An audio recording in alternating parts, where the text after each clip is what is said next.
is celebrate everything.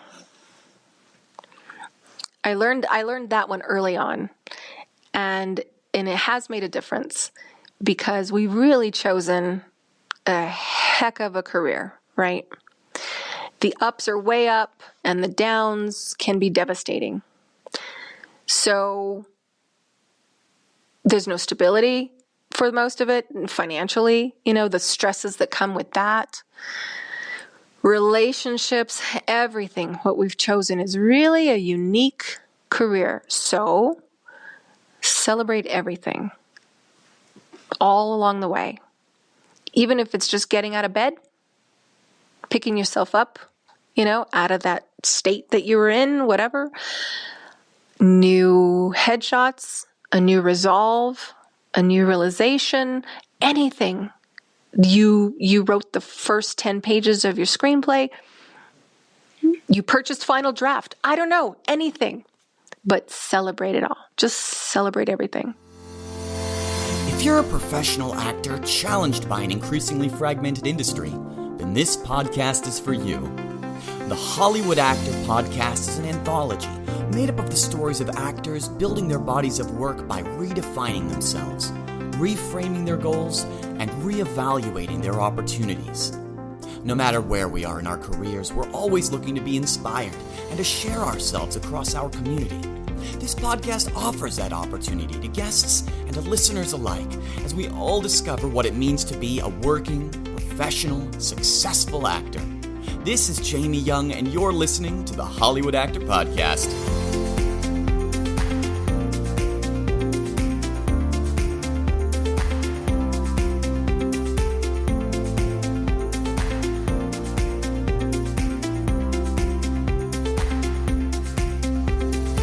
Today's guest is Lora Martinez-Cunningham. Lora studied at the American Academy of Dramatic Arts, Los Angeles, and with the Actors Consortium. Her credits include Ideal Home 2018, The Book of Eli 2010, and the series Tagged, available on Hulu. Check out her work on the HBO series The Unsettling, and follow Lora on IMDb. Now listen up to my conversation with Hollywood actor Lora Martinez-Cunningham. Here comes a story. After I just said I don't tell stories. I was in my second year of earning a master's degree, an MBA, at New Mexico State University. And I received a phone call from a PA. His name was Rob Keepers. I will always remember his name. And he asked he said, look, we're doing a film here locally. We need some dancers. Can we have some of the dancers in our nightclub scene over at Cowboys? And I was the dance team director at the time and choreographer. So I said, yeah, sure. And I was so young, I asked him, can I do it too? And he said, sure. And then something came out of my mouth that I've never said. I'd never said before that. I said, are there any roles available? And he said, well, there's only one, but we've already got a list of actresses that we're going to audition, Anyway, he ended up being really cool. And he said, look, I'm going to pretend that I got the names wrong. So you just show up at this place and this time and go audition. So that's what I did. I had never auditioned in my life.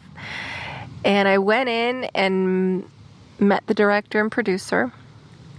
Are you at all tied to New Mexico? You are, right, Jamie? Oh, I am. Yeah, my parents have been living there for about 5 years. Okay. So I don't know if you ever heard the name Mark Medoff before, but yes. Yes, so famous playwright in Las Cruces. Yes, recently left us, though. Yes, he did. He was the producer. And he said to me, actually, I already know who you are. I watch you all the time. No way. And I looked at him, a little confused, and he laughed and he said, when I go to the Aggie games, I can tell that you are the mother hen of all those girls. He said, and I watch you back and forth. He said, you're so animated, I get a kick out of it.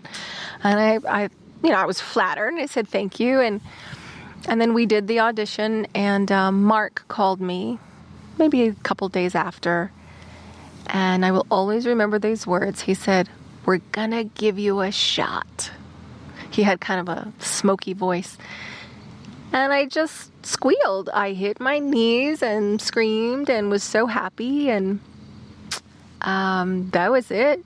I fell in love. And during filming, he came into the makeup trailer one day and I was in the chair and he says, "So what do you think?"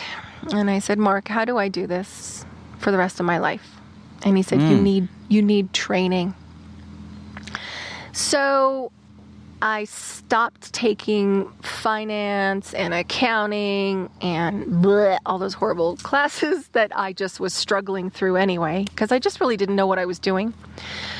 And I switched over to every theater course that they had, whether it was acting or directing or, costuming. I mean, just everything. I took it all.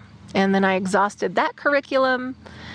And he took me under his wing, and I would meet with him periodically. And, I'd say, okay, what do I do now? I took all the classes. And so then I auditioned for the American Academy of Dramatic Arts. And I remember he wrote a letter of recommendation for me, bless his heart. And I was accepted, and I went to LA because I've never wanted to live in New York. Sure. And that was it. Because at the time there was no place to study here, and we did have a film industry, but it was mostly just a few films here and there, and then commercials. We were big on commercials, so I already had an agent, and I had worked out here, but went to the academy, and it felt like Fame. Do you remember that show, Fame? Right. Every day I just could not. I thought I was gonna burst. I was just so happy and so much creativity, and I just loved it. So that was the beginning of the training. And then, like a lot of actors, I hopped around from, class to class, tried this one, tried that one. But the one that really made a difference for me as far as film is called the Actors Consortium. It's a group of 12 actors, and they have a creative director. His name is Chi Lo. And this man is so knowledgeable, and I learned so much just from being in that group because they're working actors. So I got, Are they based here in Hollywood? Yeah, I think they're still around. They're wonderful. Absolutely wonderful. We would just pay, $40 a month just so we could all pay for the theater space that we would use. And once a week for 4 hours, we'd have class. But it was film-based, So classic training at the academy, and then the film training at the Actors Consortium. And then just like we all do, finding our way, pounding the pavement, knocking on doors, all of that. Well, can you explore a little bit more of your experience at the conservatory at the American Academy? I mean, because that must have been quite a culture shock, you moving from New Mexico to a conservatory experience in Hollywood. I didn't know a soul out there, and ended up renting a bedroom from what turned out to be a distant cousin, so that was nice. Oh. But I didn't know her.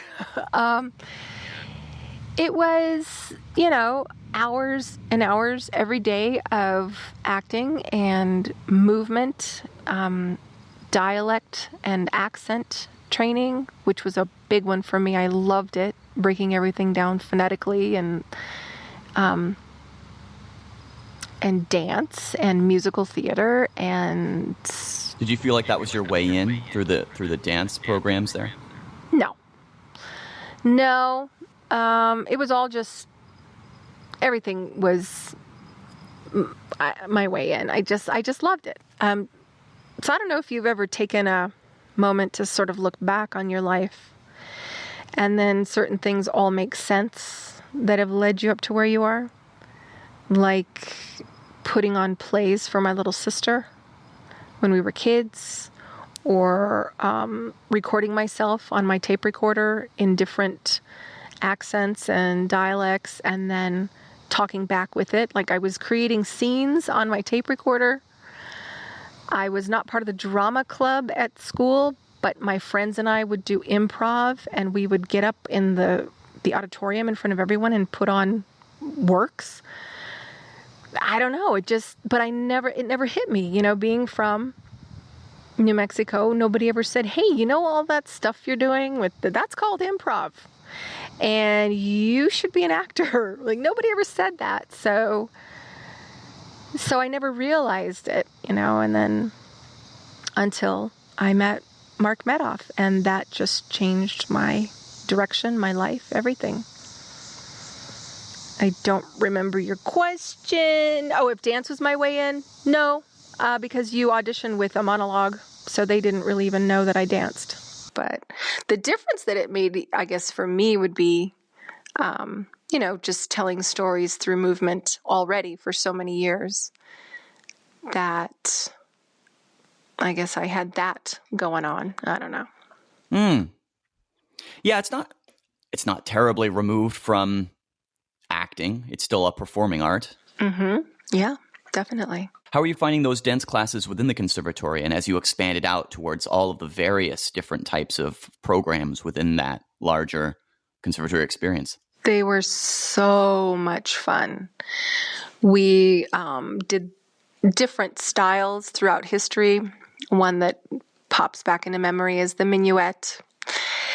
And we had to create our own costumes, so I went out of the closet and I found this old prom dress and I stuffed it with newspaper and I put crepe paper all over it and sequins and I just went all out. And, again, everything was stimulating, visually and with our hands creating costumes. And, the movement, and I loved it. We did, many styles of dance. And Terry Hayes was my dance teacher, and she now runs the American Academy of Dramatic Arts. She's one of the loveliest souls I've ever met in my entire life, and I'm so happy that she's at the helm because she's truly a giving, just a big heart, there's something about that woman that just being near her is soothing and comforting. I can't explain it. So there is a large emphasis there for dance impacting on performance in general? Yes, there was at the time. This was a long time ago, so I don't know what their curriculum is now, but at that time, yes, movement in general. So dance specifically, then all the different types of dance, but then we also had movement classes where it was just more of body awareness and how you carry yourself and where you hold energy and breath and just a complete immersion in everything I could have imagined and more. It was such a blast to be there, truly. And at the time, were they offering TV and film types of classes or business classes? Yeah, business, no. That was the one thing that I really found I didn't know a lot about. But here's the deal. When you're studying there, they don't allow you to audition. So you cannot, you just are studying every day, all day, for 2 years, and that's it. So you don't learn about the business side of it. But even if they did teach it, it wouldn't have sunk in because it wasn't applicable yet, Yeah, that's very true. So those are the things that you just learn after, okay, now I've got my training. Now let me figure this whole other side out, which was daunting. To me, it just felt like, wow, how the hell do I get an agent? I have no credits. I have nothing but theater, it just, and then you just start finding your way. Because you already feel overloaded with all this information as an artist and integrating that into your performances. But then even thinking about the plugging in of that to any type of industry, it's just, like you're saying, it's so daunting. And maybe it's an impossible task to ask of a conservatory to bring in people and try to, help actors understand what the landscape is today, because tomorrow it's kind of changed. It's slightly different. Yeah, it's a good point. Especially these days. Yeah, and again, even if, they could have told me these things, but it didn't sink in because I didn't know what it meant yet. I just didn't. So yeah, by then when I was there, they had already integrated the film and television courses. So it was an extremely well-rounded education. It's just the actual experience then of the business side is really what can take so very long. I mean, you never know what your path is going to be. I remember I was dating an actor who at the time was extremely established. He was doing really, really well. And he had this industry thing that he had to go to. And I was so naive. And I cried, because I thought we were dating. I thought he really liked me. And I said, I don't understand why you never take me to these things. I don't get it. Like, I thought, I was your girlfriend. And he explained to me that it was business, that they were business parties, that they were career related, and that his personal life didn't belong at them. And I thought, oh no, he's just hiding me, right? But now I know what he was talking about. You don't want your personal life there. There were, things that he had to attend and make appearances and see these people and rub this elbow and that elbow and But you're right, especially when you're starting out, you tend to find and to take a lot of things very personally. Yeah, it's hard I had no to clue. separate out those identities of a person and then the artist, the product that we're putting out there. Yes, and he was already, a product and a name, but I didn't get it. So, but now I do. Poor guy. Well, you were fresh out of drama school. I was. Why didn't you take me to the parties? Oh, God. And then here's the best piece of advice I ever received. Well, one of them. From Diana Stevenson at the American Academy of Dramatic Arts. There were 7 of us in the cast of Waiting for the Parade. And we were in rehearsal. And someone said, oh, I'm going to go to this party, and she said, okay, ladies, hold on. Everyone come sit down. You need to hear this. I have something to tell you.